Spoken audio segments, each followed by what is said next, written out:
thank you for coming tonight. This is being put on by the Lake Bluff History Museum, and we're very happy to have this presentation for you tonight. The museum does a lot of things during the years, and sometimes the village gets credit for it, but it really is the museum that's doing it. We have a big ghost walk coming up, which we haven't had in 4 years, and that is Saturday and Sunday with over 100 townspeople portraying all sorts of different things. It's a little tongue-in-cheek look at Lake Bluff history. We have that. We also have, coming up soon, is the Lake Bluff Christmas House Walk will be coming up, along with It's a Wonderful Day in Lake Bluff, which actually was started by the Lake Bluff History Museum and is spread throughout town. And of course, we do Santa for that day, but there's all sorts of things going on. And that's the first Saturday in December. We've also put on the show that happens, the car show that we have every June. We do the Distinguished Home Awards. We do all sorts of various tours and things, including Crabtree Farms, and a variety of things around town that we hope are to help spread Lake Bluff history. And this is a great example of this tonight, because you are, ladies and gentlemen, at the scene of the crime, if it was a crime. And that's what you're going to hear about tonight. Okay, also, just to let you know, we have a brand new display, actually it's a great display, at the History Museum, which will be open next week in the afternoons and forever, is on the whole Lake Bluff Furnace Mystery. And there's all sorts of original artifacts and photographs and things. So you should get over there and take a look at it, because this is a fascinating piece of history. And yes, it really did happen in this town. And to tell you about it is Craig Moreland, my ex-student, who learned about this first in my 8th grade history class. The only thing he ever listened to, because he was flirting. Did you flirt with Jennifer in the back too then? I was a year ahead of her. Oh, that's right, I can't remember. But I might have been held back. I might, yeah, she was kind of repeated history as so well. obviously he listened to something. Okay, and of course his co-host Art and Prime, Toby Jones, so I'll turn it over to you. Can you, before you leave, though, can I have a microphone? So can you join us up here? Yeah. I'm going to bring See? something. Just stay here. No, we're good. Yeah. Okay, we gotta sing? No, even better. Much better. What I wanted to do Yes. is honor and present to you tonight, for all the hard work and all you do to keep history alive in this town, a copy of the Furnace Scroll.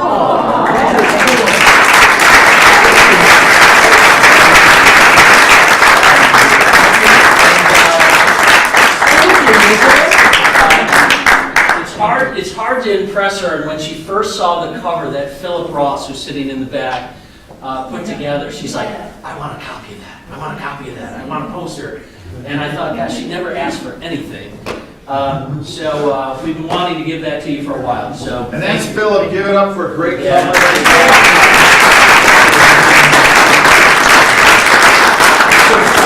Toby, if you would join me up here. Tonight's presentation, I wanted to kind of outline how this will all work. It should be about an hour to hour and 10-minute presentation. There will be a Q&A at the end that those of you that are interested in asking questions that you all want to know, we'll do our best to answer those. And what we did with the last group is we brought Kathy O'Hara up too, because we agree on some things. We have different stories and thoughts behind different stuff, and that's kind of fun to just hear two different sides of things. The presentation is going to be a historical look at this case, the historical facts behind the family. And what we thought we'd do is integrate the Furnace Scroll book into the presentation too. So as we cover the various characters, Toby is then going to read portions and parts from the book that pertain to those particular characters. So we hope you enjoyed tonight's presentation, and we are awfully excited that you're all here to join us tonight. Thank you. So tonight's presentation is, as you all know, Elfrieda Knaak, suicide or murder. I thought before we began the specifics of this that it would be helpful to first watch a short 5-minute overview of this incredible, strange story. In 1928, a 30-year-old single door-to-door encyclopedia saleswoman, Elfrieda Knaak, was discovered naked and burned in the basement of the Lake Bluff Village Hall. Before her discovery, she had enrolled in a public speaking and salesmanship class taught in Waukegan by Charles Hitchcock from Lake Bluff. Hitchcock was an entertainer and former silent film star and had acted with Charlie Chaplin in the early 1900s. In addition to teaching and performing his one-man entertainment shows, he also worked as the night police dispatch at the Lake Bluff Village Hall to supplement his income. The day of October 29, 1928, Knaak attended a sales meeting at her Compton Encyclopedia sales office in Chicago. She phoned her older sister at midday to say she would be home by 7 p.m. that night.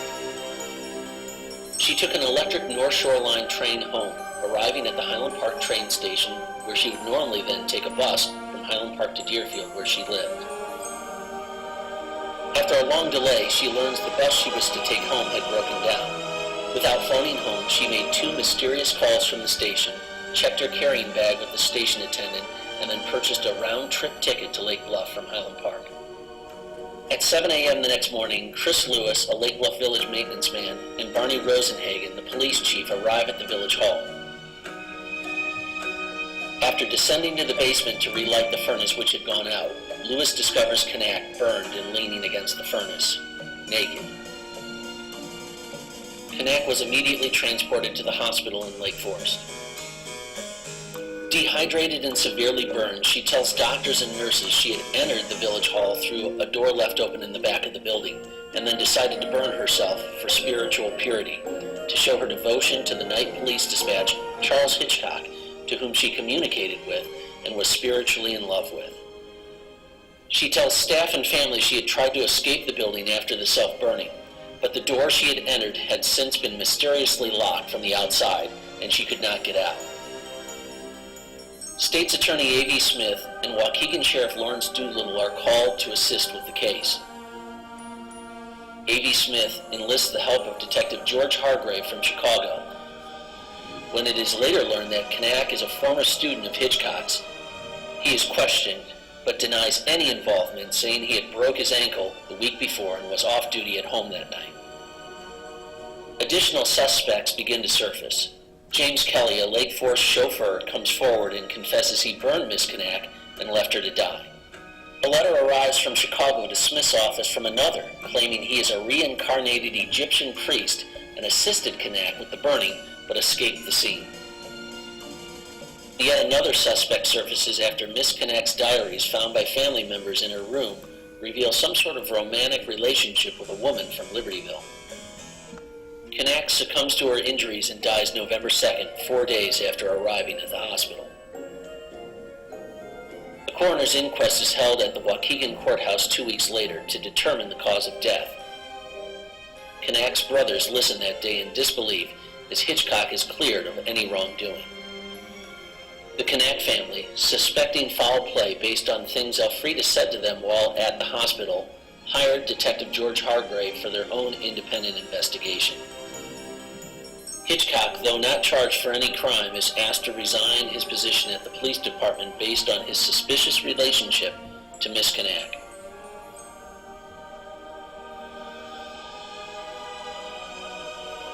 No new evidence is ever uncovered by George Hargrave and the case goes cold. The case still remains a strange mystery 90 years later. Our story is told by narrator Griff Morgan, who's one of the orphans, and I'm going to read from the page that was just on the slide above. As a kid in the orphanage back in 1928, I remembered information about the crime and crime scenes sort of trickling in, both at the orphanage and at our school. No matter how hard the adults tried to shield us from this horror, in the end, they could only do so much. Even when Miss Arbuckle and the other house mothers wouldn't tell us anything, we worked out a system with a kid from school. Ricky McSwain was a newsie who hawked papers down at the train station and at the corner of Scranton and Sheridan Roads. With all the news about Miss Knaak, we asked Ricky to hold back one copy of his paper at the end of the day, and we snagged it from him on his way home in the late afternoons. The entire Chicagoland area was flooded with countless newspaper reports and radio broadcasts on a daily basis for weeks after Miss Knaak was found. And in the 29 years since it all went down, I've accumulated an enormous file. I swear I've gone over my notes regarding the crime scene like a drunk to his bottle.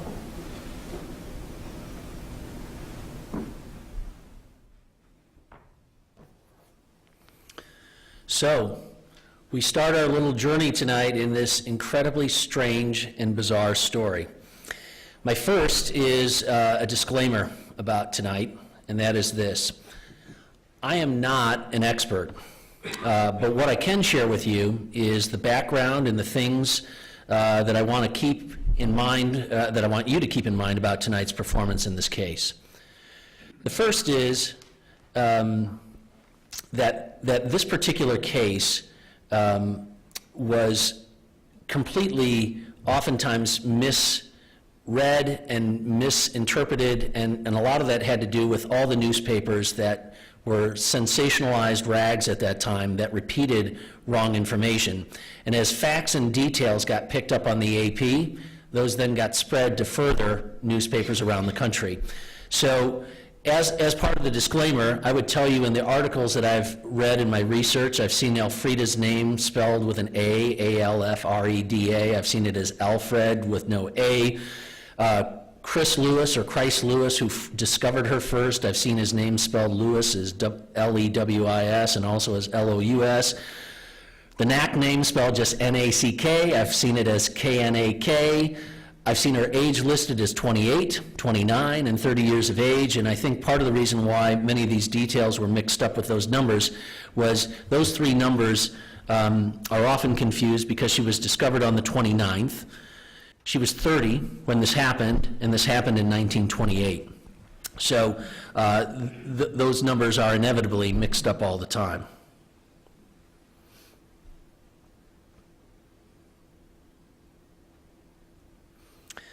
The most credible sources that I worked with for the research on this book were as follows. The Waukegan Daily News. Many of you probably might not know, but Waukegan had its own daily newspaper that was distributed all through Lake Bluff at the time, and the Waukegan Daily News covered this event every day. So, and all that, all those newspapers are kept on microfilm up at the Waukegan Library, and I've spent more time at the Waukegan Library on their microfilm than I care to mention. In addition to that, the next most readily source would be the Chicago Tribune.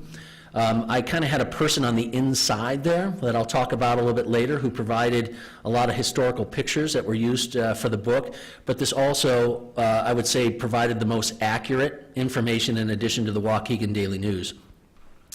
In addition to that, too, there were also several magazines that appeared at times. This is True Detectives Mysteries. This was published about a year after the story took place, and they also ran a reprint of the story with new updated information 3 years later. So what's valuable about that is in a magazine article, many of the paper reports that took weeks to read were oftentimes summarized in a nice 3 or 4 page article in these magazines, and many of the facts were fairly accurate, it appeared. One of the more important things that I learned in this journey was I wanted to study the makeup of the furnace, and I wanted to understand that better as to how something like this could take place. This is the book of The Lost Art of Steam Heating. It was given to me by the gentleman who runs Cahill Heating out in Lake Bluff. We had about a 2-hour conversation the first time I met with him, and I wanted to ask him questions about would this be possible? Could someone burn themselves in a furnace? And he's like, he goes over and pulls that off the shelf, and he goes, you know, all these old municipalities have these old furnaces, and when they find out it's $250,000 to replace and put in a whole new system in a building, they all want to know how to repair this, but there's nobody around anymore who knows how to repair these old furnaces. So he said he attended a private lecture series all on repairing these, and he gave me all the information about that. Now what I'd share with you is the model furnace up to the right of the screen. That is an exact size and replication of the furnace that this all took place in. We can thank George Russell. I think I said George is in the back corner of the room. He blew up the photo of the furnace where it had the serial number, and through that I could access the patent in the drawings from the U.S. Patent Office, and then I further understood how that all worked with this. But the furnace before you is exactly the size, including even the opening, which is 9 3/4 by 12 3/4, which becomes an interesting point of this whole story as well. So before we do this, though, I thought it would be interesting to do a show of hands and take a little audience survey with this. So here's the question. Do you think Miss Knaak's death was A, suicide, B, assisted suicide, C, murder or foul play, or D, you don't know enough to make a judgment? If I could see a show of hands first, who thinks it was suicide? Who thinks it was assisted suicide? Who thinks it was murder or foul play? And who thinks that they just don't know enough to make a judgment on it? Interesting. Second question. Was Charles Hitchcock A, innocent and not involved? B, guilty and got off the hook?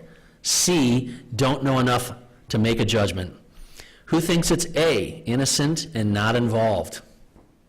How about B, guilty and got off the hook? And C, don't know enough to make a judgment? Great. Well, here's what I would summarize from all those results.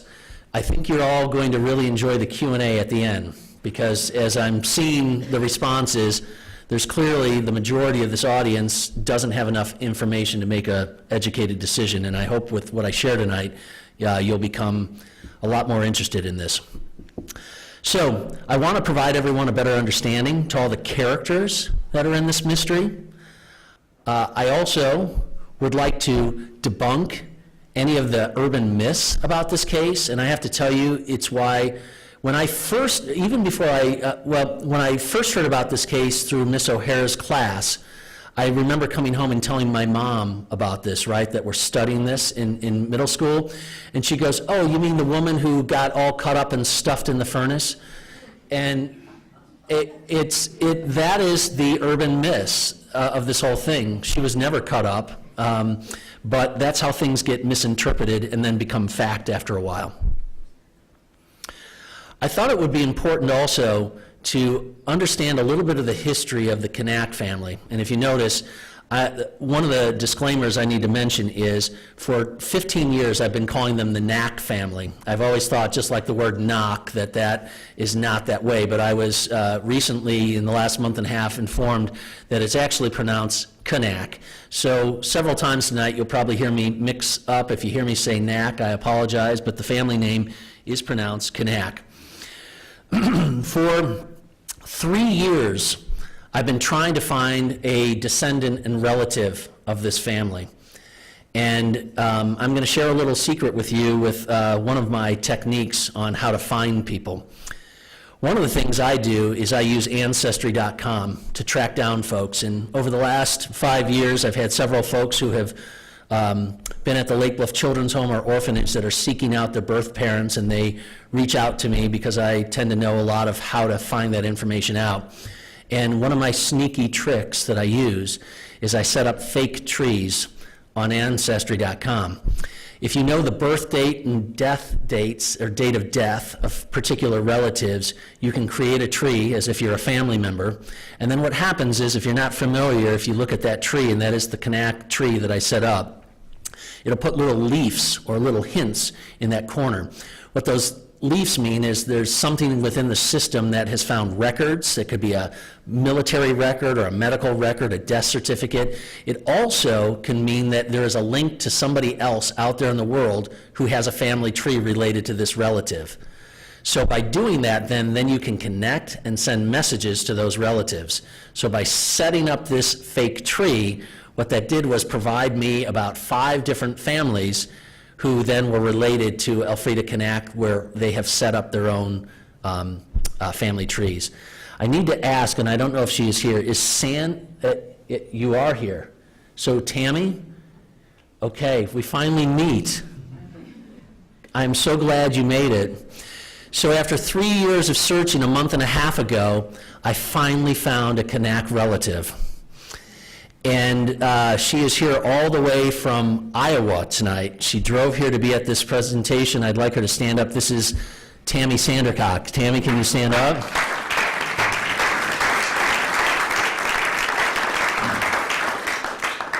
I told her, I said, there are going to be more people that are going to want to talk to you tonight than me at the end of this presentation. One of the great things that I knew if I could ever find someone related to Elfrieda would be that on Ancestry.com, those are usually the keepers of the family history. That's why they're on there. And so I thought, man, if I can find someone, I bet you there's photos and interesting stuff about this family that we don't know about. And Tammy had set up a photo gallery that she allowed us tonight to be able to utilize some of those to share with you. And I just wanted to share just some quick ones with you, and that is, these are Elfrieda's parents. This is Dr. Theodore Knaak and his wife, Elise Knaak.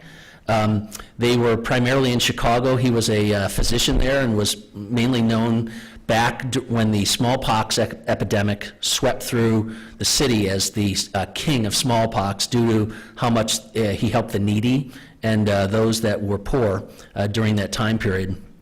He was a physician, he was a surgeon, he was a dentist, and he was a pharmacist. Elise, his wife, was orphaned at the age of 3, and she comes to America at the request of her older brothers, and the two end up marrying in 1873.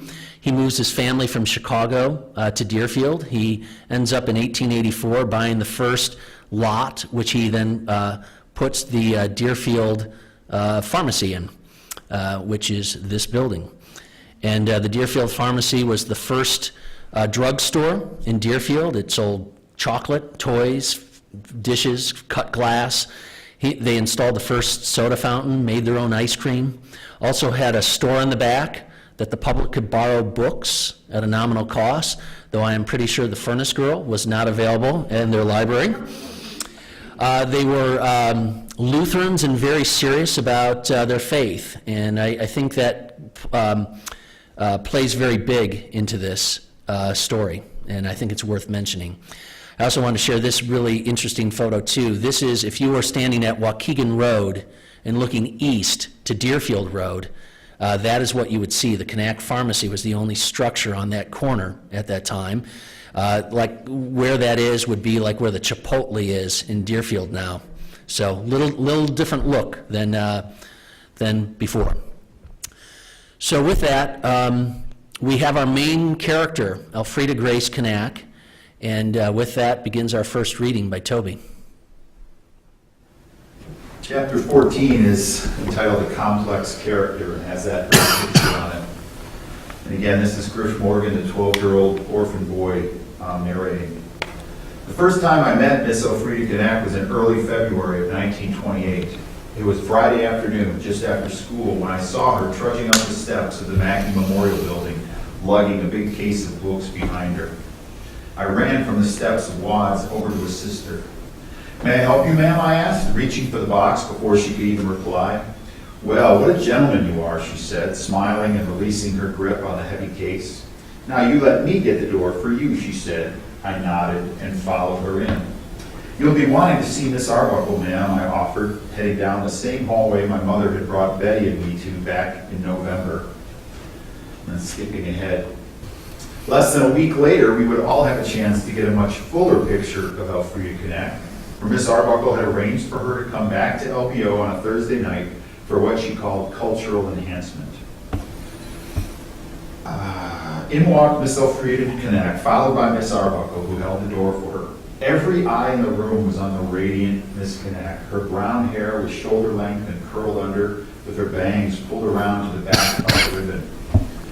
While she was several inches shorter than our matron, she was still a striking figure. She wore a black pleated skirt that came just below her knees and high-heeled shoes that click-clacked on the shiny maple floors of Pops Hall. She smiled and seemed to make eye contact with every table of kids as she passed by. I would see Elfrieda Knaak 3 more times during my year at the orphanage. 4 if you count the night of October 29. Thank you. So Elfrieda Grace Knaak, she was the youngest of 11 children who were still living in 1928, born to Dr. Theodore and Elise Knaak. At the time of her death in 1928, she still lived at home, at her parents' home in Deerfield, now Deerfield, on Deerfield Road. Her two oldest sisters, Emily and Ida, who were 54 and 52, so they were old maids, lived there along with Elfrieda and their mother Elise, who was 75 at the time. She had another sister, Amanda, who lived in Indiana, and mainly 5 brothers, Theodore, Edward, Otto, Alvin, and Rudolph. Her entire family was highly involved in the church in Deerfield. They were all musical. This is something that was clearly passed down to them from their father, who played the violin. Emily and Ida, her older sisters, went to college for music and voice. Elfrieda attended high school in Deerfield, then college at University of Illinois, Chicago. Her first job was a teacher at Glen Flora Elementary School in Waukegan for 4 years, where she taught from 1920 to 1924. And then in 1925, she begins a career as a door-to-door encyclopedia salesgirl. That was for the Compton Pictured Encyclopedia Company in Chicago. Now, this is important because also during this time, in 1926, this is 2 years before the incident, she takes a class in public speaking and salesmanship taught at the Waukegan YMCA by ours truly, Charles Hitchcock of Lake Bluff.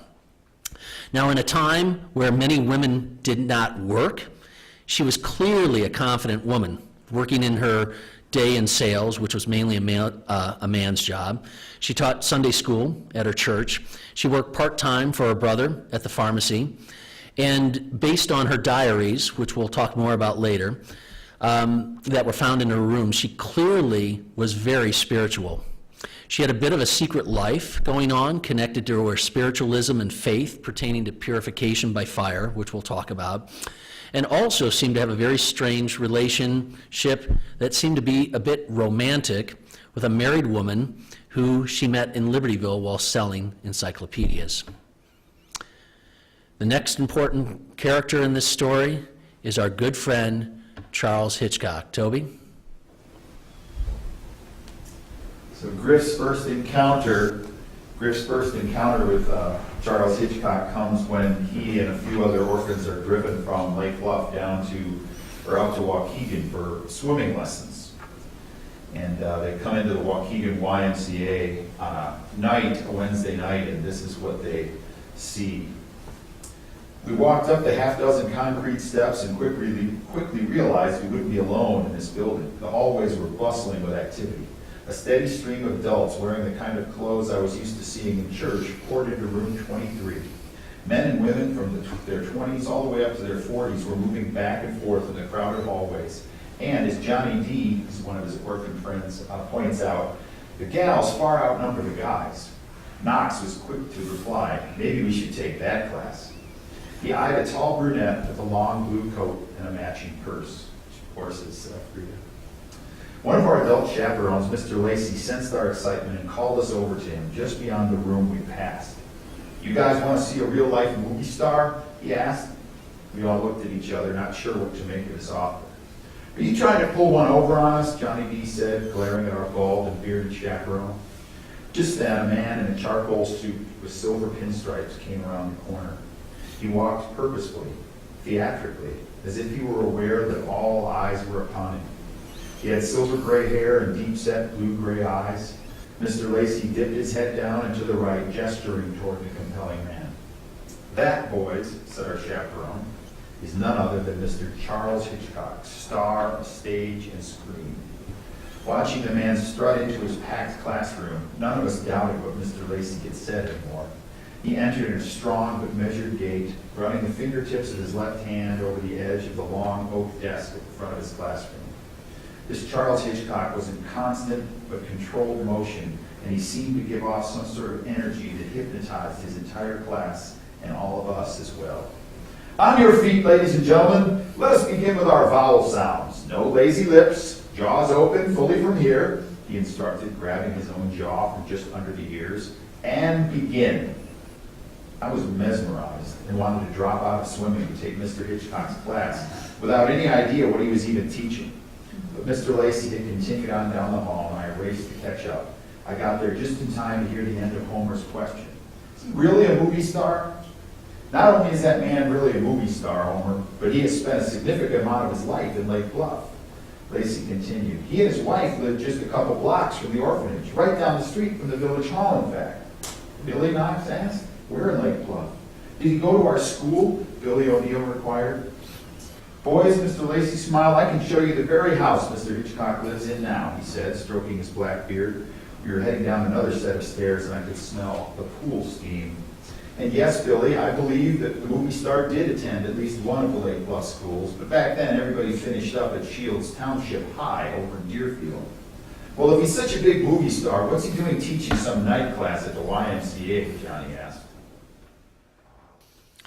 So let's learn a little bit more about Charles Hitchcock. In 1928, at the time that this took place, he was 45. His wife, Estelle, was 42. He had 4 children, Charlene, Raymond, Helen, and Aloha. He lived at 317 East Center Avenue, just 2.5 blocks from where we're all seated right now. And he pieced together a living working 2 to 3 jobs. He was an entertainer and performer. He did one-act shows and did impressions. He taught elocution, public speaking, and salesmanship at the YMCA. And he worked to supplement his income as working right here at the Village Hall as the police night dispatch and patrolman. He had hoped to be hired as the police chief when the current police chief, Rosenhagen, retired. Also found in earlier census records, he worked as a bill collector too. He was a small man, just 5'6". In his younger years, he belonged to the Chicago Acting and Picture Company Essenian Studios, where he had a bit part in a film alongside Charlie Chaplin. He clearly had local lore as an ex-famous star in town. Another interesting fact is that Charles' uncle, Raymond Hitchcock, was a famous vaudeville performer who had a show on Broadway from 1917 to 1920, which was his famous revue called Hitchy Coo. He was clearly in his uncle's acting shadow. These Hitchcock men had a rap for getting accused of crimes and getting themselves out of things. His uncle Raymond, or Hitchy Coo, was charged with sexual abuse in 1907 with another New York man with 2 adolescent girls. After 9 months in jail, he was cleared of all charges. This, of course, nowadays would probably be called #MeToo Hitchy Coo. Charles obviously became the main person of interest in the Knaak case, but is never charged with the crime. Charles and his son Raymond are charged in 1929, 6 months after this, with theft from the homes in our town. His son had stolen clothing, a gun, and some other miscellaneous items from 3 homes in Lake Bluff. Charles is charged with stealing paint found in the basement from the local Winchester hardware store, but all charges are mysteriously and strangely dropped by state's attorney A.V. Smith. Later, it's important to know that Hitchcock's wife, Estelle, divorces him in 1933. He moves out of town, is not very involved with his family, but ends up marrying another woman, Marie Mueller, in 1943, which we will find out later becomes a very important person in this case. Here is you saw this earlier within the film that we showed. This is Charles Hitchcock in a clip from a film he acted with Chaplin at the Esseny Studios called My New Job in 1915. The title is an inside reference to Chaplin's first film after he left the Keystone Studios in Hollywood and came to Chicago. And it ironically was the only film that Chaplin made here, as it was made in February, and he found out how beautiful our weather was here, so he quickly hightailed it back to Hollywood. He was 32 years of age when this was made. So let's talk about the other characters in this mystery. Patrolman Eugene Spade, who's on the left. Eugene Spade was 28 years old at the time of the Knaak case. He was originally from Wisconsin, served in the Navy in World War I from 1918 to 1921. He marries after the service and lives in a small apartment on Sheridan Road. And in the 1920 census, it's later discovered that he lives at 320 Prospect. He becomes later the police chief of Lake Bluff. Now, here's an interesting thing that I found in the census. He only had a 6th grade education. He had no police experience at the time that he was a part of this whole case. Now, here's another interesting thing to keep in mind in the dynamics that played into this case. Both Spade and Hitchcock are rivals. They both want Rosenhagen's police position when he retires. And this question is even brought up at the coroner's inquest that I found in the Waukegan paper. Was Hitchcock involved in some way to sabotage Rosenhagen and Spade so he could get the head job? Think about it. Chief Barney Rosenhagen on the right is 62 years of age at the time of this case. He's originally from Germany. When he first is hired by the Lake Bluff Village, he holds multiple jobs. He's the waterworks and street superintendent, and then was given the job as the police and fire marshal. He juggled all of these positions for 20 years. At the time of this, he was in poor health, suffering from stress and heart issues prior to the case. And something that I didn't know before doing the research for this book is this. Rosenhagen was more suspected as a suspect in this case than Hitchcock. Here's the reason why. As you recall, Hitchcock was injured and at his home in bed. So Rosenhagen assumed Hitchcock's duties. And what that meant was he was the last to lock the police department or village hall the night that this took place. And then there's, of course, the question as to why the ashes in the furnace were emptied so quickly and why the state's attorney was not called until 1 o'clock in the afternoon when they discovered her at 7 a.m. Also, something that came up in the Waukegan paper that I didn't know was he received threatening calls from people saying, "We know you did this." And those calls were traced back to a soda fountain place in Waukegan. So just all very interesting. He was clearly under a great amount of stress over this case. And before he died, he was asking the nurse, who was the attendant at his home, "Are you the one that was burned in the village hall furnace?" The Knaak brothers. The Knaak brothers in this photo was taken at the coroner's inquest. Pictured from left to right is Otto, Theodore, Rudolph, and Elvin. As I said, Elfrieda's families were very prominent figures in Deerfield.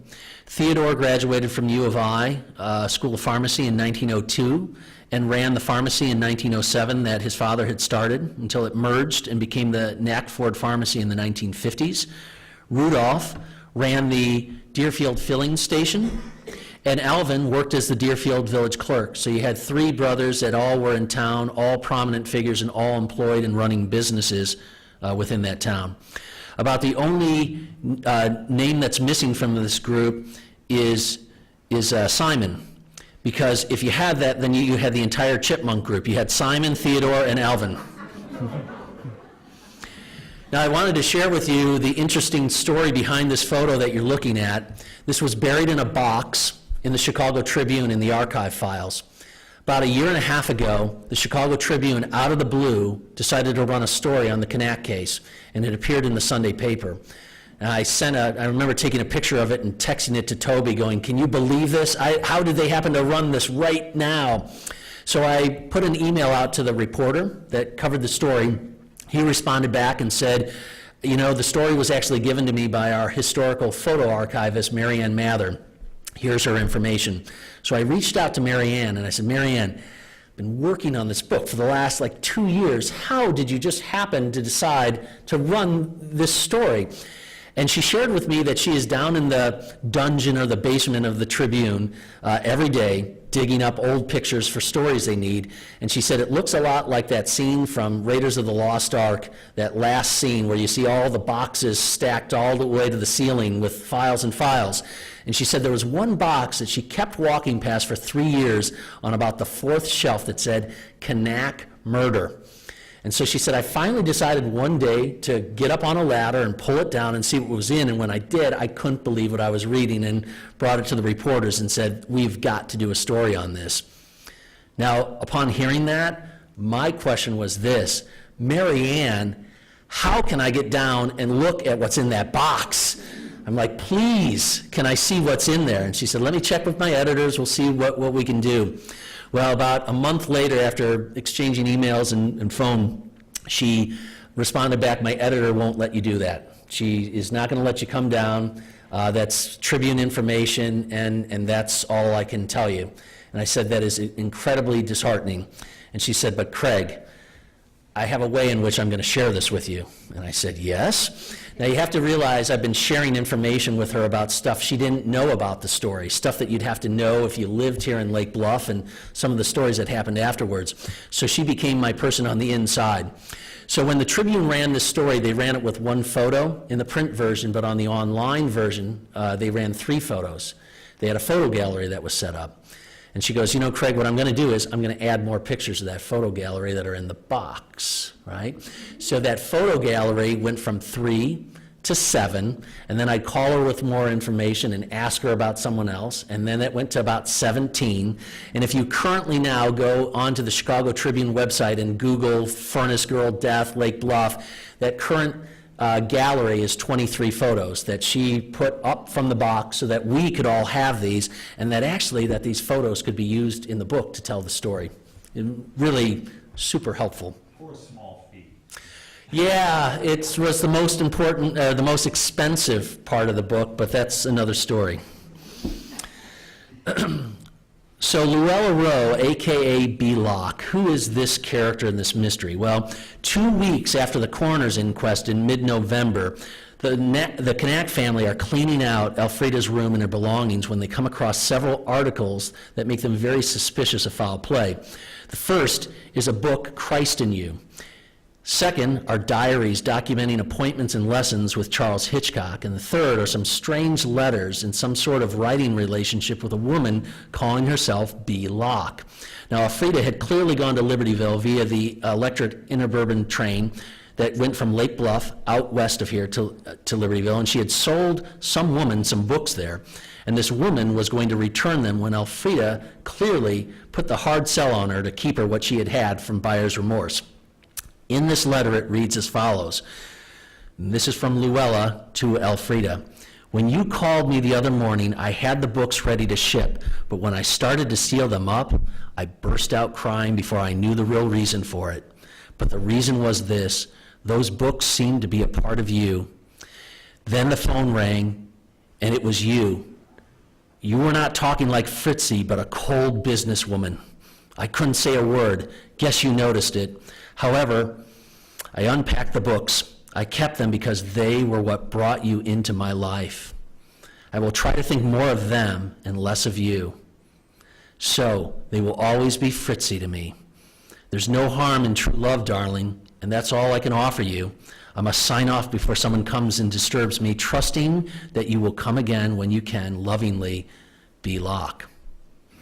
So when these letters are discovered, these are rushed up to A.V. Smith's office, the state's attorney, and B. Locke is brought in for questioning, and she states that Elfrieda came in September to sell her books, and she seemed to like me, but after the second visit, she became aware that she seemed to have a certain power over me. I liked her too, but I felt like I was being hypnotized, is what she says. Could Luella have been with Elfrieda this night? There's more letters. There's more conversations about spiritual purification and burning and being able to go through with this. Could she have been one of the people here? Could she have been trying to help Elfrieda achieve ultimate spiritual cleansing, but had ulterior motives to get Elfrieda out of the picture somehow? The next is Marie Mueller. This photo is one of the photos that were unearthed from the Tribune when I had talked to Mary Ann. And I'm like, do you have anything on a woman named Marie Mueller? And up pops 3 pictures. The woman that is in question, that is here, I think in this whole case should have been given a much harder look. And here's why. Marie Mueller was a 29-year-old stenographer from Waukegan. She would also be what would now be called Elfrieda's bestie. They were best friends.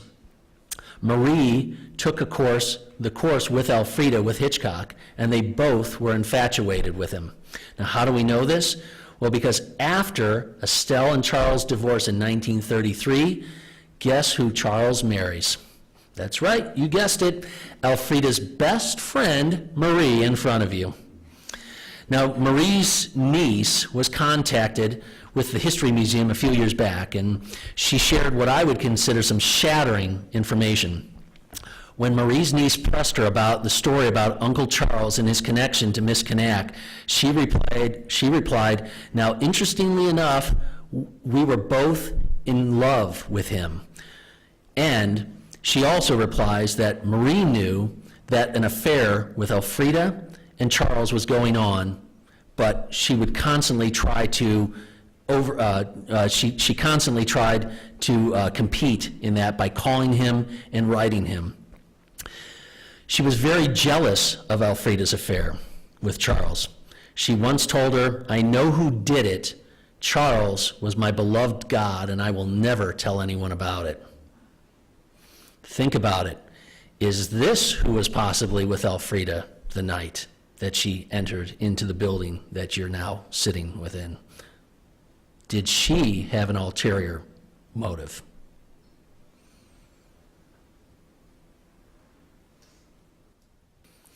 State's Attorney A.V. Smith. A.V. Smith, also known as Colonel Smith, was a colonel from World War I. He was a hard-nosed state's attorney in Waukegan, mainly known for prosecuting illegal bootleggers during the Prohibition era. While doing my research in Waukegan on microfilm, he basically was front-page news every day. He was he's the one who hires Detective George Hargrave to help investigate the case. And he had also taken Hitchcock's public speaking class in Waukegan. So is this why Hitchcock doesn't get as hard of a look? Chris Lewis, the village public works gardener. The importance of him? He is the first person who finds Elfrieda downstairs. The other reason is he's the person that tampers with and empties all the evidence of the ashes that are in the furnace. Oscar Clower. Clower is Charles Hitchcock's best friend.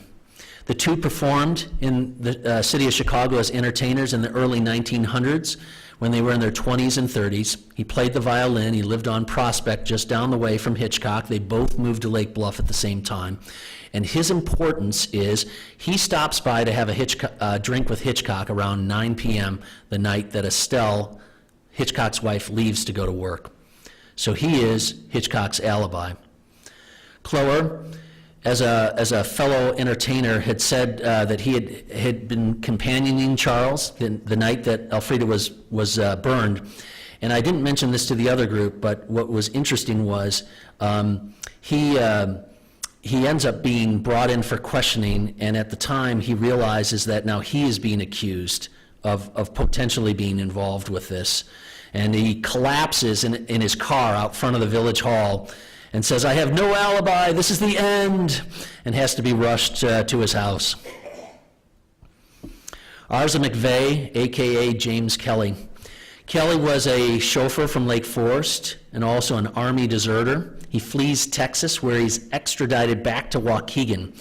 Now, interestingly enough, while he's being brought back by train by Lake Forest Police Chief Lester Tiffany, he tries killing himself 5 times during that trip. And when they get back to Waukegan, he tries leaping from the 3rd floor balcony, handcuffed to Police Chief Tiffany. And there's 3 people that hold on to Tiffany to keep him from being brought over the edge, and they have to haul him back in. It's found that he had escaped from an insane asylum west of here. And then George Hargrave. Oh, Toby? So George Hargrave is a really significant character in the book, you'll find if you haven't read it. And he is the detective that Griff Morgan, as an older man, now a reporter himself, has a number of significant conversations with this and compare notes. So now this is a Griff who's in his late 30s talking with a detective who's nearing retirement for the first time. And this is how the book begins. It was a gray, blustery afternoon in Chicago when I found myself pulling into 145 Clark Street for a visit with Detective George Hargrave. I parked in front of an 8-story brick building conveniently situated right across from the Cook County Courthouse. The nameplates and mailboxes just inside the entryway indicated that the Hargrave Secret Service Agency was on the 3rd floor. After hustling up 3 flights in the echoey concrete stairwell, I emerged in the carpeted hallway and found a dark wooden door bearing the name of Detective George Hargrave. I knocked firmly and soon heard the sound of heavy footsteps coming my way. The detective opened the door, nodded, gave me a closed-mouth smile, and gestured for me to enter. "Thank you, Detective Hargrave, for seeing me." He offered his hand, and I shook it. His was a large and powerful hand, swallowing mine almost entirely. "It's kind of you to meet with me," I added as we entered his large, cluttered office. There was an unpleasant mix of odors inside: coffee, stale cigarettes, and a hint of maple donuts. Behind his desk hung an unorganized cluster of framed photographs of Hargrave posing with several local Chicago legends throughout the years, none hanging even close to evenly. I recognized one of Hargrave posing with Big Bill Thompson, Chicago's mayor from back in the 30s. Hargrave's desk had 2 towering stacks of file folders on it, one at each of its front corners with a phone in between them. Over the past 10 years, Detective Hargrave and I have had a half dozen conversations on the phone, all about this one singular case. All these years I kept picking at the matter I'd come to discuss like an itchy scab, and I did it because deep down I believed that if I got somebody in law enforcement to ask the right questions, somebody to re-examine the critical facts, maybe they'd reopen the case and uncover what they'd clearly missed in the fall of 1928. From everything I knew about this case, and I reckon I knew more than just about anybody, I'd always figured that if anybody was going to reopen this case, it would be George Hargrave. So Hargrave is clearly a big-time detective. He takes over his father's detective agency in the city and runs it. These become franchised and become known as the Hargrave Secret Service in the 50s and 60s. Interestingly enough, too, I found that he's in 2 other books. I found this out after the fact. He's in The Man Who Got Away, and then also in another book, The Empire of Deception, where he is also a detective, just as Toby and I used him in the Furnace Girl book. So too many characters? Confused? Well, let me explain it to you this way. This is simply the O.J. trial 70 years earlier. Don't believe me? Well, you've got a beautiful woman in the prime of her life who's cut down. You've got the prime suspect, who is a charismatic guy that everyone in town seems to like, that made a lot of bad B-list movies. You've got the victim's best friend at the trial, but perhaps may have been more involved with the suspect at one time. The suspect's only alibi that night comes from a friend who lives close to him, but can't necessarily account for the suspect's whereabouts during the window of time the crime may have happened. You've got an old-school, hard-nosed detective who tries to provide evidence and bring closure to the victims' families. You've got a person who's employed by the city who's accused of screwing up and tampering with the only vital evidence that could bring the murder to justice.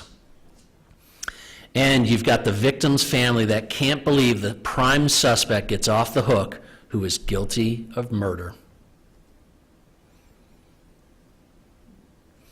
So there are facts, and then there are what I would call urban myths.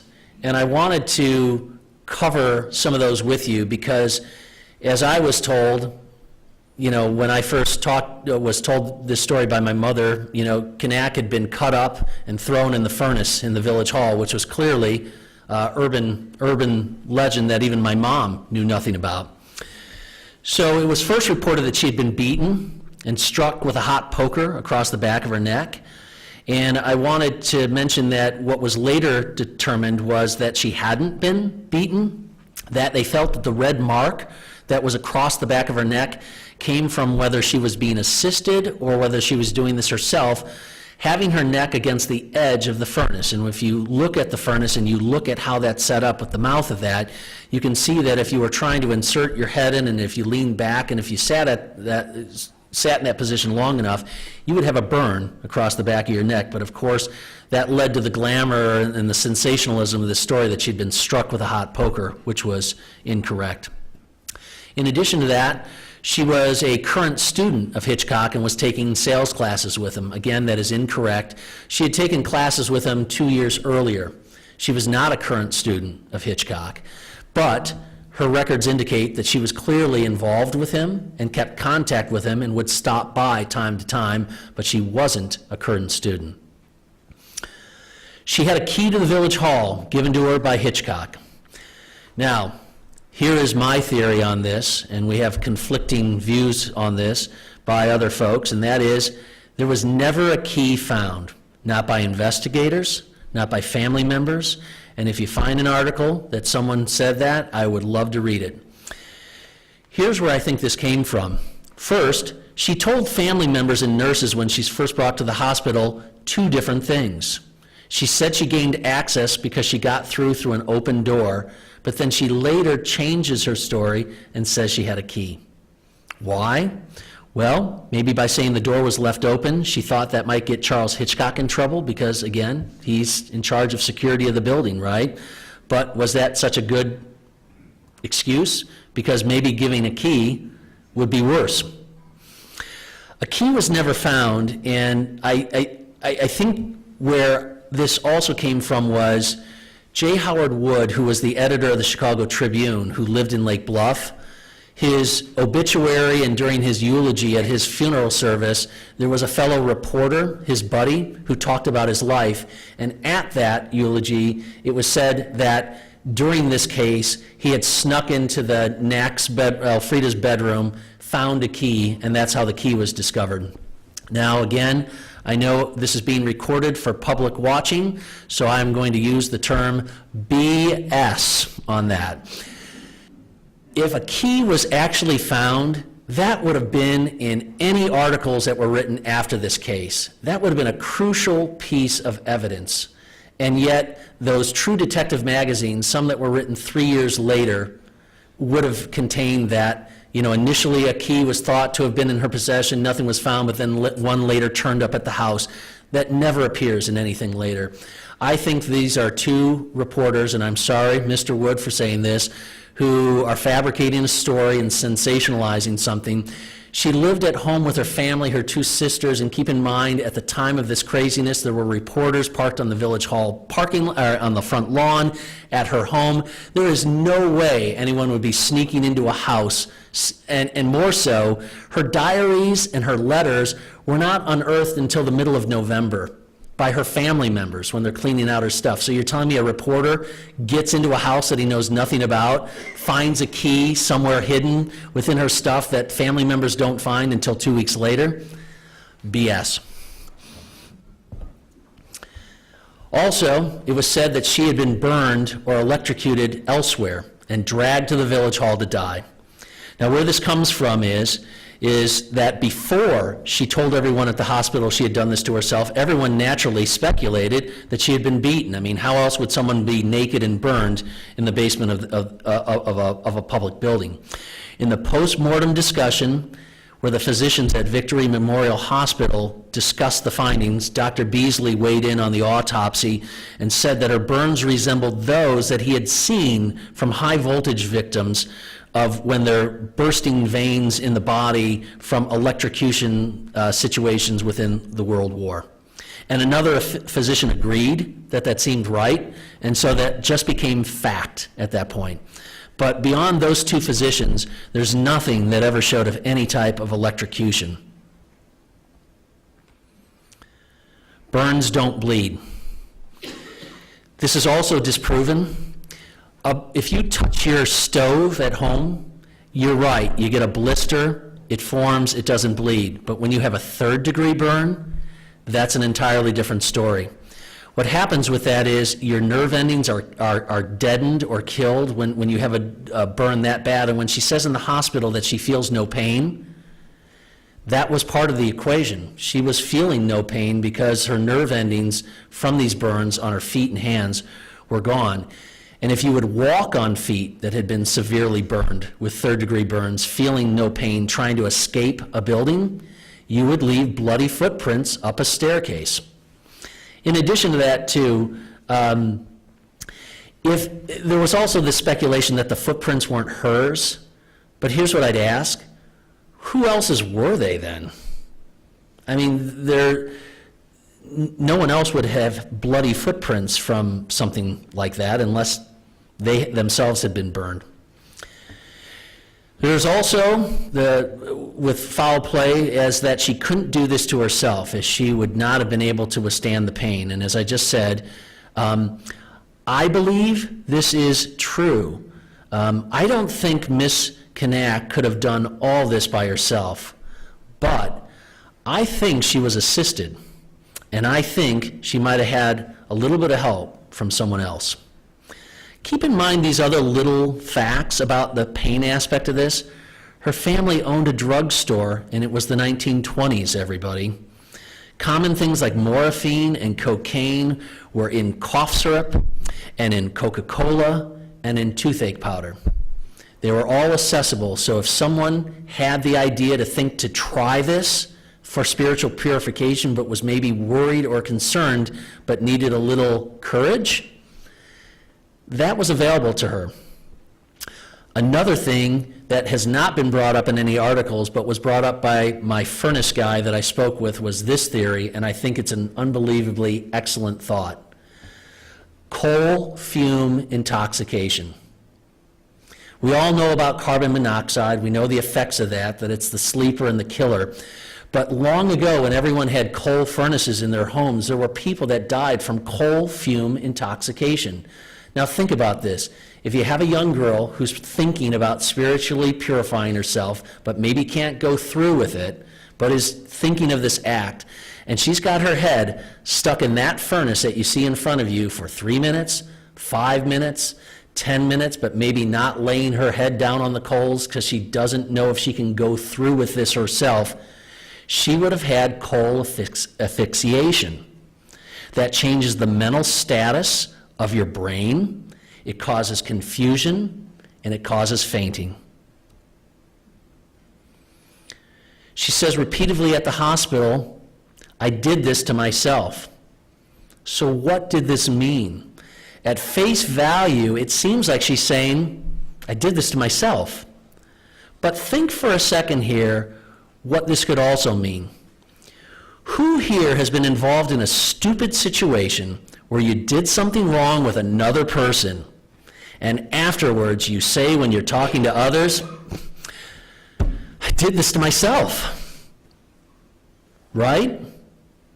Perhaps was she actually saying the actions she took that night with another were brought on by something she should have known better not to do, and thereby did this to herself? Let's talk about her brain. I was fascinated to learn in the research of this that her brain was during the autopsy was examined. They sent it to a brain specialist in Chicago, and she showed no signs of mental illness and no signs of depression. What they did find was that they thought she had been sandbagged. That's another word now for blunt force trauma, meaning they found that she had suffered some type of injury where she had been struck or hit, but nothing that would crack your skull. Sorry, that should have come up a little earlier. She also had a fractured arm, despite no signs of violence. That was in suggesting perhaps foul play, that she might have fell while she was trying to leave the stairs. But did this possibly happen in some other way? She could not have been burned in the village hall, as if she had, the entire building would smell of burning flesh. Now, here's where this comes from. Chief Spade, the patrolman. One of the things that he gets into is the whole idea that, oh, I'm sorry about this, I'm getting off on my slides here, that if she was burned there, that the entire smell of burning flesh would be all the way through this building, that you would smell that. And clearly she was burned elsewhere and brought here and left to die. Now, here's where I need to give you guys all a little furnace lesson from my buddy who lent me the book and go into my furnace information. Does anyone notice anything strange about this picture? Take a look at it, look carefully, and shout out if you see anything. Other than that, it's moving. Strangely enough. Anybody see anything? How about a hint? Yeah, you're saying it. Go ahead. Right in front of me. What are you seeing? There's two furnaces. There were two furnaces in the village hall. Everyone's attention, and until I saw these pictures, and George Russell had brought it to my attention that he remembered hearing something or reading something, that there were two furnaces in this building. But then I saw this picture from the Chicago Tribune, again, buried in a box, that there were two furnaces in this building. The furnace to the left, which provided heat for the building, and the furnace to the right, which is what Elfrieda was burned in, that provided hot water. Now, why is that important? Well, here's why. To the left, you see a similar setup as what you just looked at. You've got a coal furnace to the left, and you've got a water heater, what we call now, or what was then at that time known as a coal gravity-fed water boiler, that is on the right. Now, here's what each does. A coal furnace provides heat, like that big furnace to the left. Air comes in, is heated by the unit, pushed out through ducts throughout the building. It comes through a cold air exchange and recirculates back. A coal gravity-fed water boiler, though, is different. That furnace's job is it can provide heat, but it mainly provides hot water. So when Spade thinks she's burned elsewhere, he has an understanding that unless smell can travel through water, in through there, you're not going to smell any burning flesh. That's why there's no odor. That's why I know she was burned in the basement of this building and not elsewhere.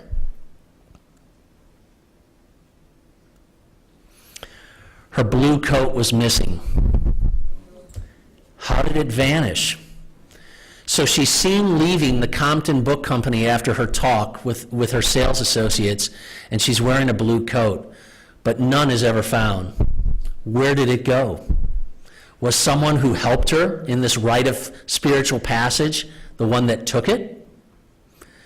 Could it have been put in that larger furnace that we all saw to the left when they said that they found no remnants of any coat or fibers in the furnace that she was burned in? They only found undergarments and clasps and some things that were in that furnace, but they never found the coat. Was it foul play? Well, let's do a little algebraic question and see if Charles Hitchcock could have possibly been involved in this. Now, keep in mind this important fact. We know that Charles' wife, Estelle, leaves Lake Bluff at 8 o'clock in the evening and takes a train to Highland Park that night to work. We also know that Elfrieda's train that she was taking from Chicago arrives, everybody, at that same station. Was Elfrieda at the station when she saw Estelle Hitchcock, whose husband she's in love with, and whose husband we later learned she was having an affair with, potentially? Did she see her get off the train and go, Estelle's gone, Charles is working, I think I'll pay him a visit? Well, there were 2 phone calls made from that Highland Park train station. They were said to have been done in whispers. What I found in the Chicago Daily newspaper was this. Those calls were made, and I found out where they went to. Here.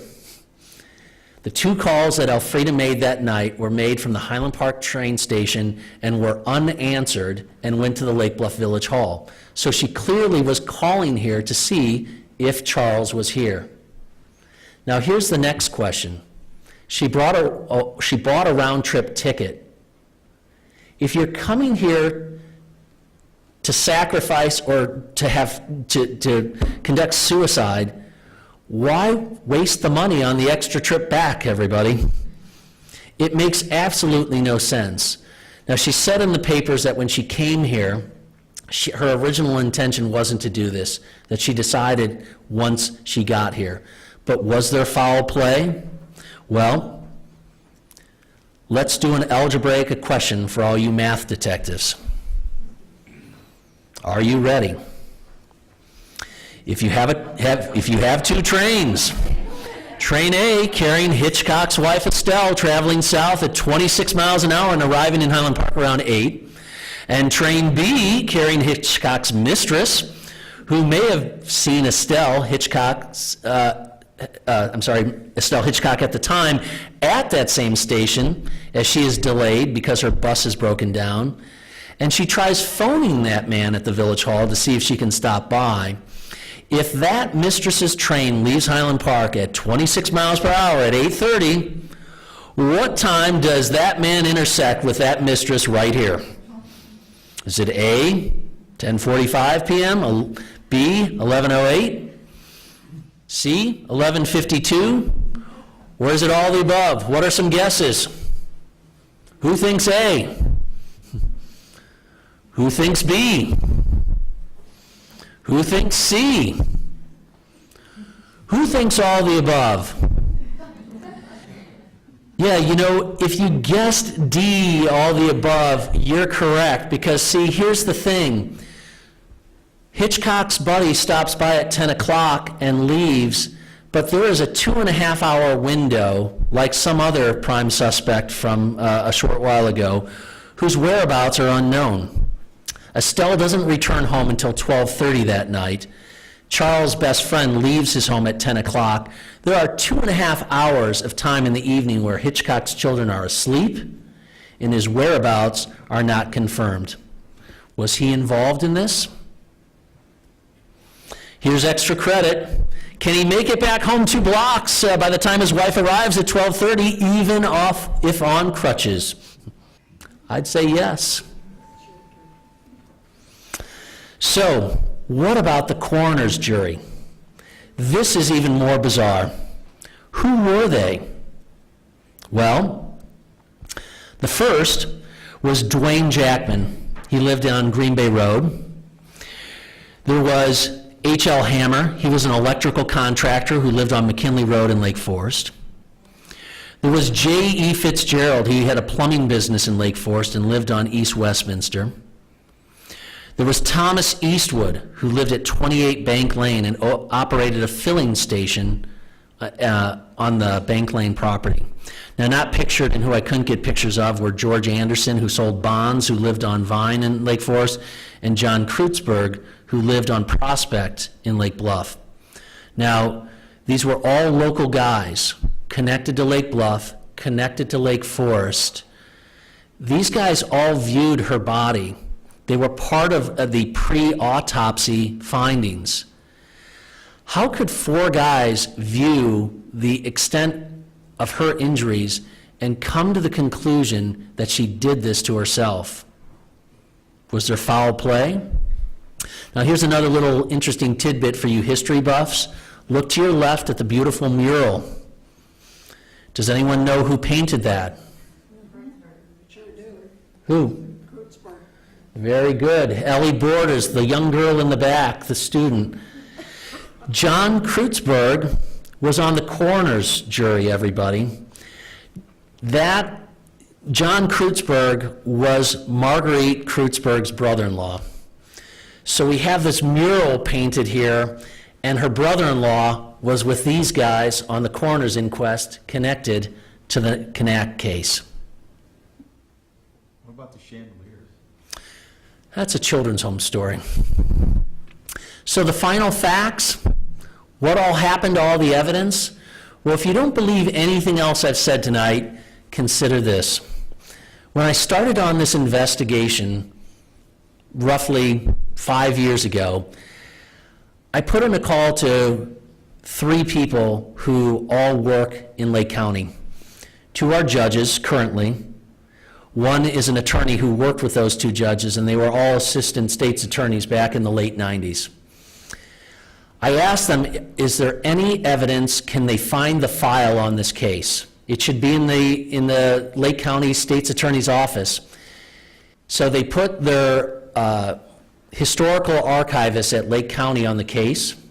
They said this woman has worked there for 30 years, and if she can't find it, nobody will. There is nothing at the Lake County State's Attorney's Office on this case. Everything has vanished, despite the fact that there are other cases that are years before this that are all still there. Not sold? How about the coroner's office? Shouldn't they have the records to Miss Knaak's autopsy? We know she had one. It's gone. When I went to the coroner's office and asked if I could have record of it, they asked, are you family? And I said, I'm not, but I'm working on this project, and I explained the whole thing, and she goes, give me your name. And 2 weeks later, she sends me an email, and she says, Craig, all right, I've been here a long time, and this is really baffling to me. We don't always have these autopsy reports, but you clearly know from the magazines that there was one performed, and we probably should have record of it here, but there's no autopsy report here. So she said what I did was, I did the next search. I put in a request down to Springfield, Illinois, to the Vital Records, where after we ship stuff off that we're not going to store anymore, it goes to Springfield, where it is microfilmed and scanned and stored forever. Is there any autopsy report in Springfield? No. It's all vanished. Toby, if you would present what I feel is my view of why I've found this case so frustrating through the years, which is really told through the voice of Griff Morgan in this story. This is toward the end of the book where the coroner's jury is just taking place, and this crowded, crazy courtroom scene. All the witnesses have testified. And then the coroner's jury that Craig just told you about goes into a room and deliberates. And again, their job is to present the official cause of death. I think it's also helpful to know that in doing that, this doesn't have legal ramifications, like it's not like in a trial per se, but it does determine whether the police will continue to investigate the case or not. So what you have to keep in mind is that if they were to come back and saying it was self-inflicted suicide, or it was just natural causes or an accident, then that ceases police investigation. A gradual hush descended on the courtroom as coroner Traynor stood beside the judge's bench. After calling the room to order, he nodded decisively to his chief juror, Thomas Eastwood, a tall, slender man with balding hair, rose soberly and cleared his throat. He looked down nervously as he unfolded his sheet of prepared remarks. He read, "We, the jurors, sworn to inquire into the death of Elfrieda Knaak, on oath to find that she came to her own death by burns which appear from all the evidence presented to have been self-inflicted." There was an eruption of sound, cries of disbelief, expressions of shock, and even a few screams of "no!" Coroner Traynor quickly ushered his journey out of the courtroom through the door to the judge's chambers.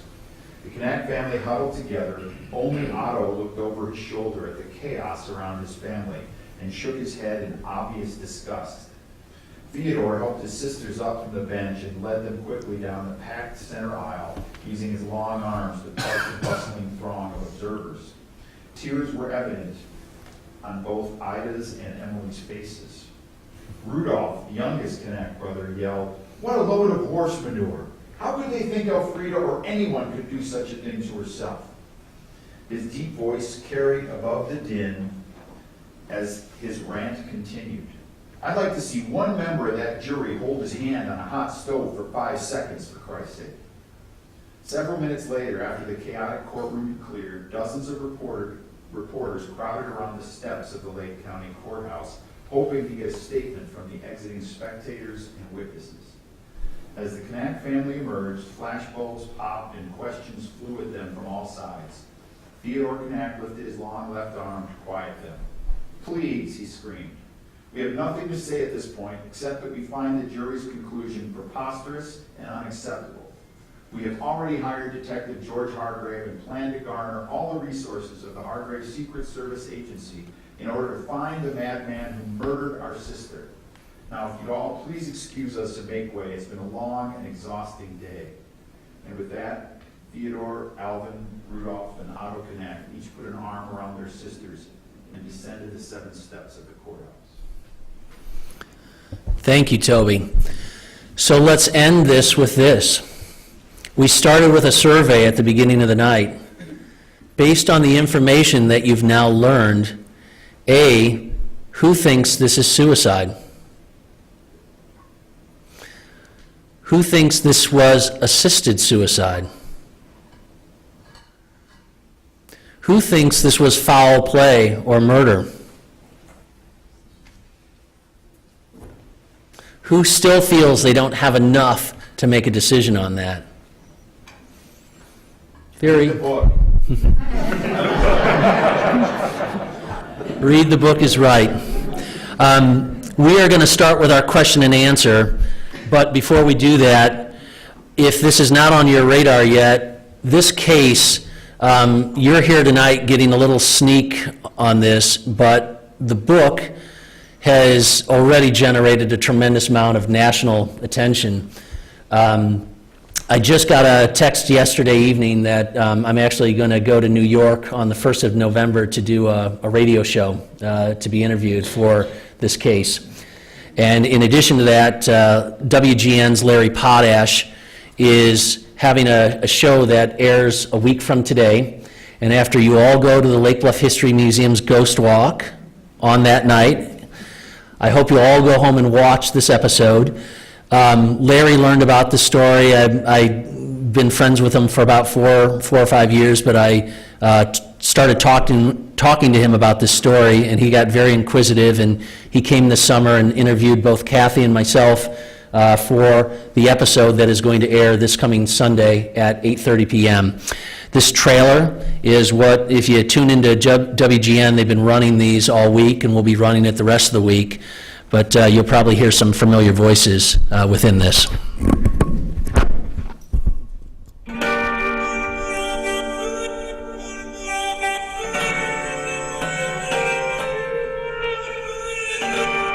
We like the truth, but we also like legends and myths.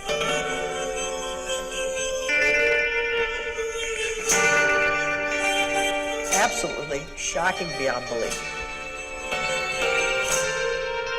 Like a ghost that continues to haunt this place. Probably the last piece of evidence from that period of time. There was a way to scramble the messages. She insisted all her life that she could see these messages. Hangs over our community like a dark cloud. There's more to this story than what we've been taught. His opinion is swaying the whole course of World War II. The backstory is just the beginning.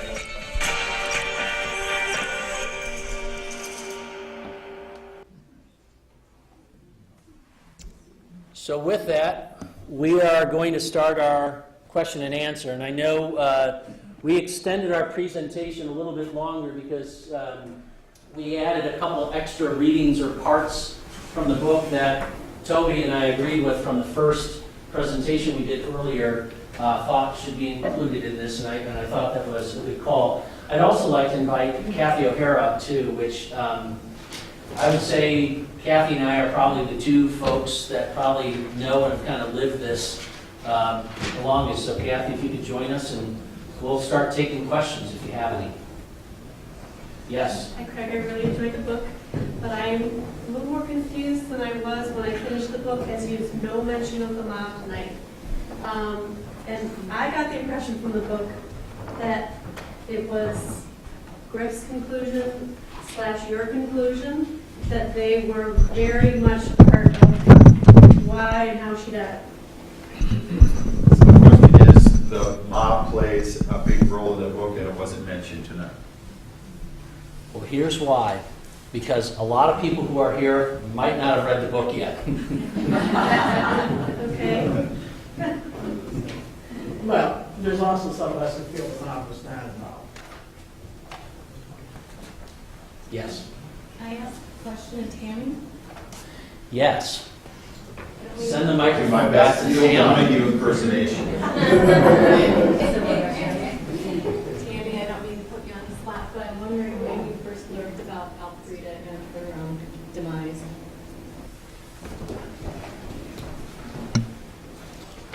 Well, in her family, the only thing that I heard was that there was some incident that had happened, but it included burning, but not like this at all. So really, the first time that I heard about this was with Craig, was when Craig contacted me and we were able to talk, so.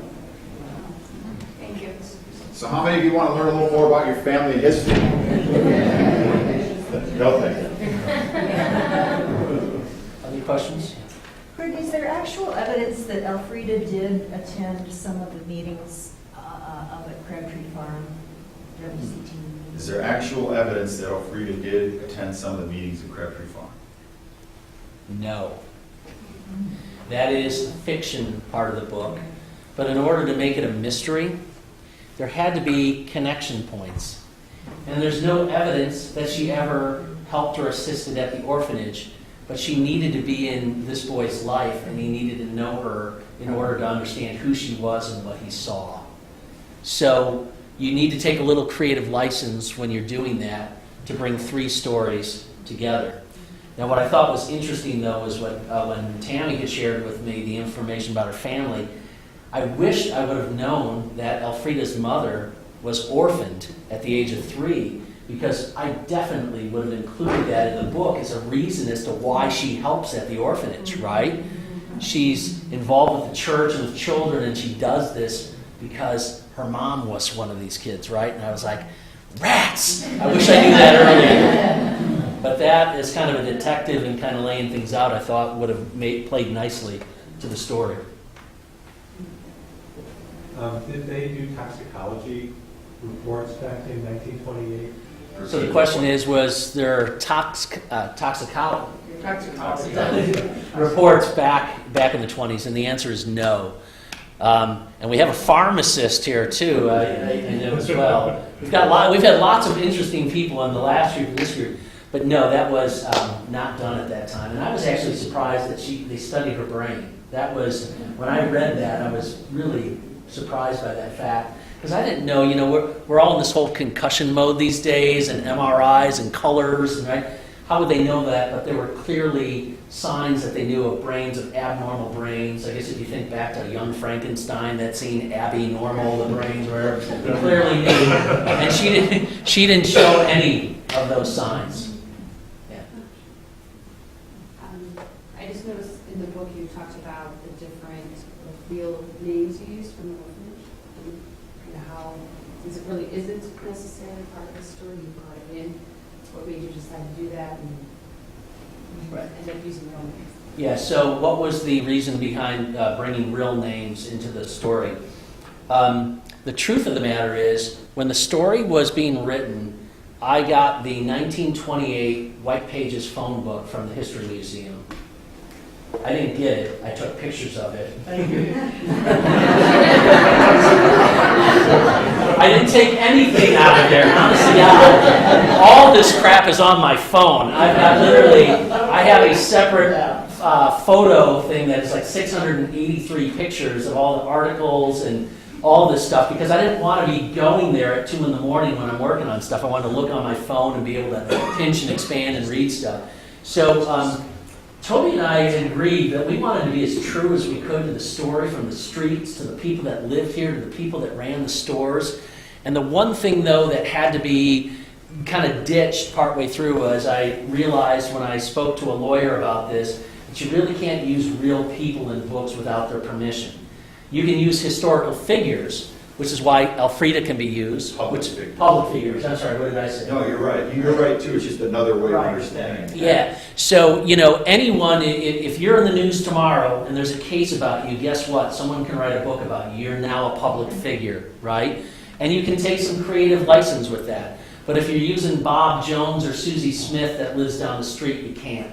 So some of that had to be changed and ditched. But what we wanted to do was pay homage to some of the real kids that shared their background stories for the book. And a lot of that was documented in the documentary that I put together a few years back, which, by the way, is being re-edited. We've had a big surge of people going, hey, you know, we want to watch this. How do we get this? I think the museum has made some kind of bootleg copies based on a master disc that was not a part of the thing to kind of meet that demand. But here's my hope. I'm actually in the process of re-editing that, and I'm trying to change it from 2 hours to 1 hour, make it easier to watch. And the ultimate goal would be to get rid of these DVDs and just make it streaming, where you just pay like $2.99 to watch it instead of the museum having to mail this stuff out. Yeah. I want to address that too, because as the writer, I mean, I was taking an awful lot of guidance from Craig, and the thing that's become really clear to me is that even though Craig is humble and kind of dismissive about the documentary he did, it's a lot of great, great work, both the investigation and the contacts that he made. And you have to understand, he knows those people whose pictures you're looking at, unless they were deceased before, so at least 5 or 6 of them he's met with and gotten their stories. Now, granted, some of them weren't at the orphanage at the time of our story necessarily, but it was very obvious to me very early in the process that he had a profound respect for those people, and he wanted to keep their memories alive. He wanted to honor them, so he asked every one of them, can we use your name? And then the deal that he made was, if you told me something, if Griff Morgan told Craig something, then he would have that something not be in Griff's life, but one of the other characters' lives. Does that make sense? So to sort of protect their own experience, all those things happen to somebody. But one of the things that I think has been so amazing about this project, Craig had helped and organized this amazing launch party back in July at Crabtree Farm, and I don't know how he and the people who worked with him pulled it off, but it was one of the most amazing nights of my life, and I was prepared for it to be a really special night. But here's what I wasn't prepared for. 5 of the people whose pictures were there, Craig got to this launch party from as far away as Canada and Arizona, and these people came and they had ribbons on to indicate that they had been at the orphanage, and their pictures that match up to those pictures that you saw. And it was the most powerful part of that night for me, was actually seeing these people that I've been writing about, I've never met. But even more than that, seeing the tenderness of the relationship between each of those people and Craig. Dick Moley, for instance, who I got to meet and spend time with both the day before the party and the party, he's like a father to Craig. He looks at Craig like a son. And he was rooting for this book and wanted, he's almost 90 and he's afraid he wasn't going to be around, and he kept saying, "Are you done with this thing?" You know? Craig would send him chapters in process just out of respect. So I guess what I'm trying to say is that there's a lot of tenderness in this book that grows out of the work Craig put in for years in forging those relationships, which then led those people to want to be involved in a project that a lot of other people might have said, I don't want any part of. So. Thanks, Doug. You know, this is a book of blending fact and fiction. So it's always interesting to how that weaves in. But one of the factual things is all of the records are missing. That's the truth. Everything from the hospital records to the coroner's records to the autopsy records to even the police records from Lake Bluff. I have the original 1928 police book. There is no mention of, you know, whose dog is fighting whose dog, but nothing about this at all.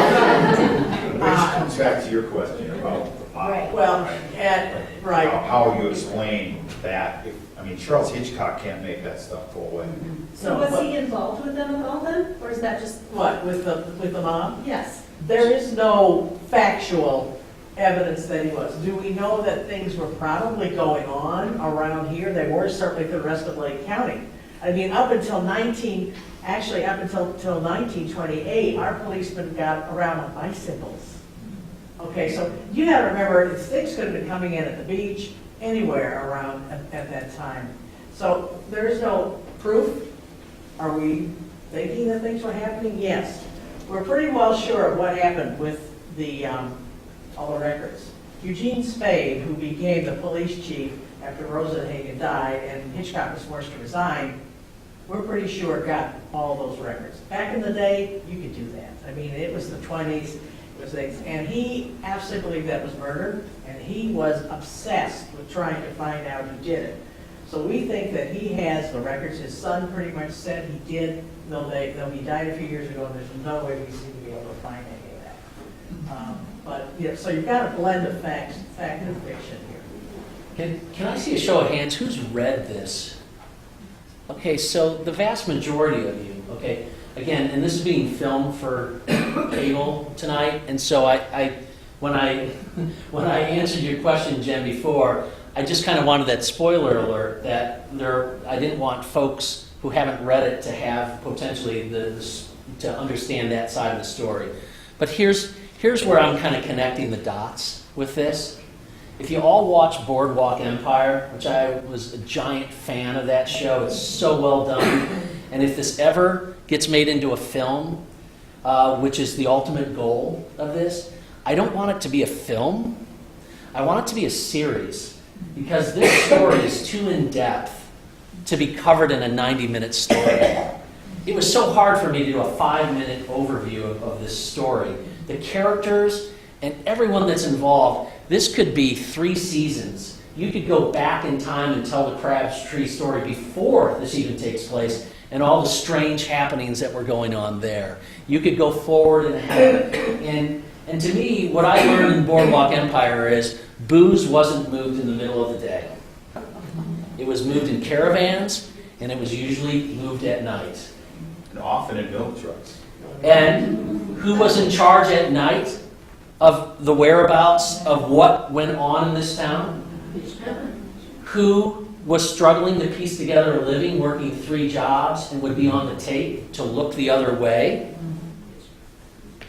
So that's that whole connection point to that. Which is a good point. When they mentioned the fact that both Hitchcock and his 17-year-old son are arrested for burglary, robbing homes and our local hardware stores. What wasn't mentioned, Hitchcock did get off, but the 17-year-old son goes to jail for a year. When he gets out, he totally changes his name and moves to Florida.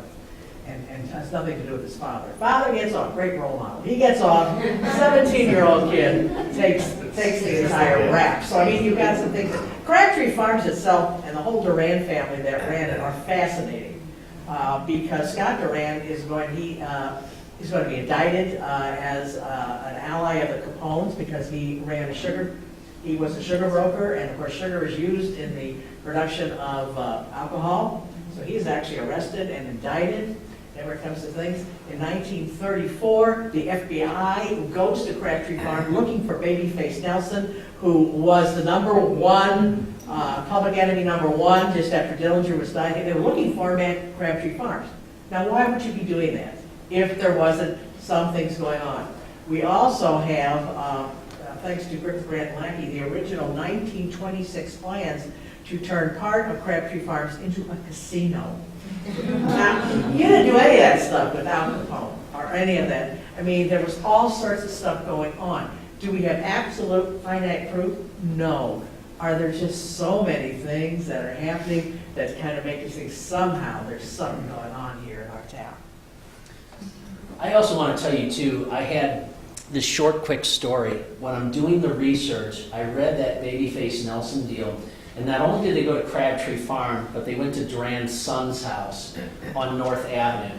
And they searched his house and they searched his barn. Now I have to tell you, I didn't know this at the time until I talked to Jack Duran's daughter years ago. But that house was 2 houses away from where I grew up as a child. That was Mr. Vince Allison's home. And Vince Allison had the double lot with the garden and the big house. That was Jack Duran's son's home. And he had a barn in the back where he kept the chickens.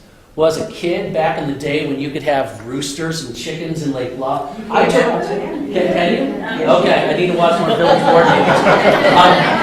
Mr. Allison had chickens, and I took care of the chickens when he was away, until one jumped on Tim McMillan's head and plucked it, and they had to get rid of all the chickens. But anyways, I'm like reading this article that the FBI agent, or not the FBI, the government agents are raiding this barn, and I'm thinking, this is the barn that was getting the chickens at. I'm like, why is this that all these stories always keep coming back, that I'm connected somehow?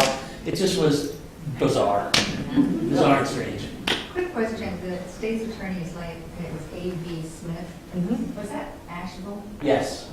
Yeah. The question was that A.V. Smith Asheville? Yeah. I thought it was audio visual, but.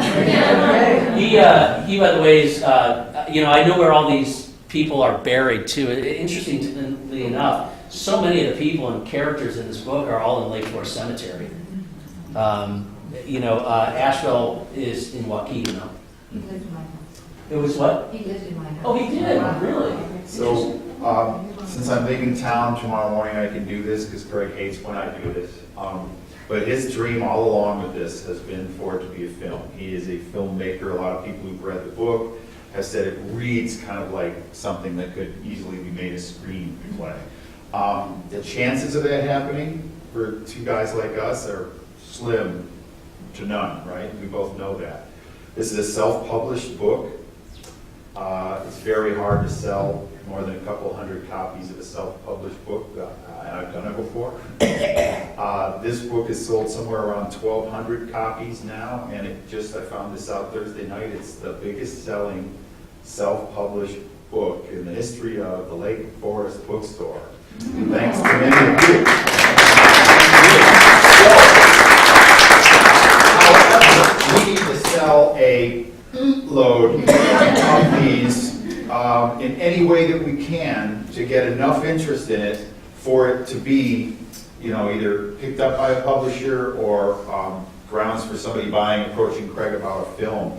So we really rely on you people and people who have read this book to buy more copies, to give to people for Christmas and their birthdays, and to spread the word. And even if you didn't get it at the dreaded Amazon, go on Amazon and leave us reviews, good, bad, or we have to increase all of that interest if we're ever going to take this to the next level. And that's really our hope. So if there's anything at all that you can do, whether it's tonight, down the road, with your family, with your friends, with your reading groups, that's what's going to allow Craig's dream, which has now been shared with me as my dream, come true. Sorry, Craig. So here's the last thing that I want to end our night with, and that is, again, we started the night with a presentation to Kathy, and originally I didn't really think of inviting her up here. And then when she sat in on the first presentation, I'm like, this is a must. There's an old saying that every time an elderly person passes away. Thank you.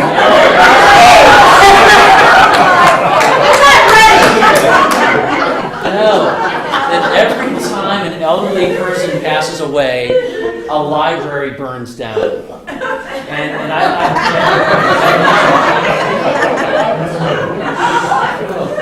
no, but this is an important fact. Do you guys all know, so the documentary was made 8 years ago. That whole time, I felt like I was on, it was a ticking time bomb to get to people before they weren't here anymore. And my wife, just not talking about you. But what I would share is that there are 7 people that are in that film that are no longer here anymore, that shared their memories from that time period. And it's just so important to keep history alive.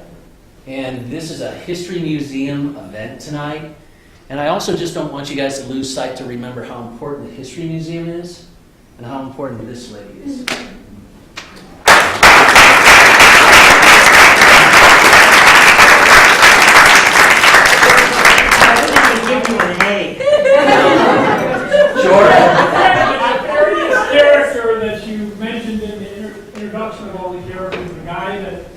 Clearly, he was doing dastardly things and then ran off to Texas and was extradited back. James Kelly. Was there factual information that was uncovered that completely dismissed any possibility of him being running around the streets? Yes, he had nothing to do with it. Definitely. And there was another side story that was going on in Highwood, that there were people being beaten by morons. Those were the highlights. Morons beat more people in Highwood, you know, and they thought that was a connection possibly, that these morons are running loose everywhere. But no, it had no connection. Was there